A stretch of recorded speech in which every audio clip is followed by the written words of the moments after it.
एक बूढ़ा कारपेंटर अपने काम के लिए काफी जाना जाता था। उसके बनाए लकड़ी के घर दूर दूर तक प्रसिद्ध थे। पर अब बूढ़ा हो जाने के कारण उसने सोचा कि बाकी की जिंदगी आराम से गुजारी जाए, और वह अगले दिन सुबह सुबह अपने मालिक के पास पहुंचा और बोला, ठेकेदार साहब, मैंने बरसों आपकी सेवा की है, पर अब मैं बाकी का समय आराम से पूजा पाठ में बिताना चाहता हूँ। कृपया मुझे काम छोड़ने की अनुमति दें। ठेकेदार कारपेंटर को बहुत मानता था, इसलिए उसे ये सुनकर थोड़ा दुहक हुआ, पर वो कारपेंटर को निराश नहीं करना चाहता था। उसने कहा, आप यहाँ के सबसे अनुभवी व्यक्ति हैं, आपकी कमी यहाँ कोई नहीं पूरी कर पाएगा, लेकिन मैं आपसे निवेदन करता हूँ कि जाने से पहले एक आखिरी काम करते जाइए। जी, क्या काम करना है? कारपेंटर ने पूछा।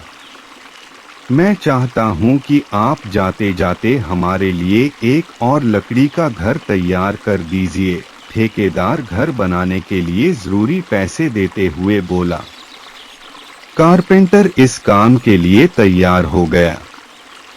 उसने अगले दिन से ही घर बनाना शुरू कर दिया, पर ये जानकर कि ये उसका आखिरी काम है और इसके बाद उसे और कुछ नहीं करना होगा, वो थोड़ा ढीला पड़ गया। पहले जहां वह बड़ी सावधानी से लकड़ियां चुनता और काटता था, अब बस काम चालाऊ तरीके से ये सब करने लगा। कुछ एक हफ्तों में घर तैयार हो गया और वो ठेकेदार के पास पहुंचा।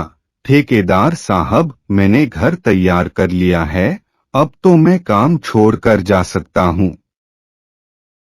ठेकेदार बोला, हाँ, आप बिल्कुल जा सकते हैं, लेकिन अब आपको अपने पुराने छोटे से घर में जाने की जरूरत नहीं है, क्योंकि इस बार जो घर आपने बनाया है वो आपकी बरसों की मेहनत का इनाम है। जाइए, अपने परिवार के साथ उसमें खुशहाली से रहिए। डॉन कारपेंटर यह सुनकर स्तब्ध रह गया।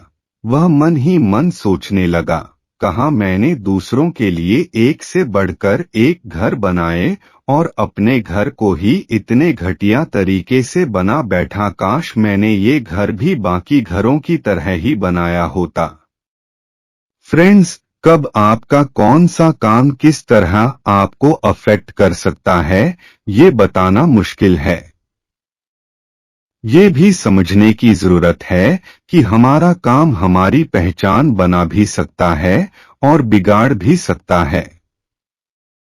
इसलिए हमारी कोशिश होनी चाहिए कि हम हर एक काम अपनी बेस्ट ऑफ एबिलिटीज के साथ करें, फिर चाहे वो हमारा आखिरी काम ही क्यों न हो।